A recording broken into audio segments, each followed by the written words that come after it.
Kumustahin naman natin ang sitwasyon sa Ilocos Sur na dinaanan din ng bagyong Uwan. At mula sa bayan ng Santa Cruz, may unang balita live. Si Rafi Tima. Rafi?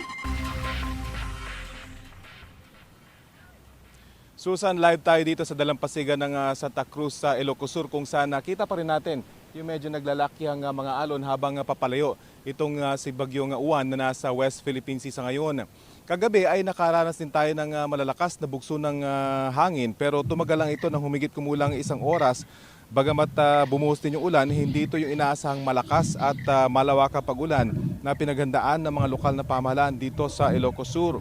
Umabot sa 1,894 families o 5,557 na individuals ang nag-evacuate kahapon mula sa 139 na barangay sa 28 bayan dito sa probinsya. Bagamat hindi nga tumagal yung malakas na bugso ng hangin, ay may mga puno pa rin nagtumbahan at ilang beses nawala ang kuryente dito sa probinsya. Pero sandali lang din ito at agad din naibalik ang kuryente dito sa Ilocos Sur. Ayon sa ating mga nakausap, nagpapasalamat sila na hindi ganun katindi yung naging epekto ni Uwan dito sa kanilang probinsya. Ito ang mga bangka na narito sa Pampang dito sa Santa Cruz, narito pa at halos hindi natinag sa kabila ng storm surge na dulot nitong si Uwan.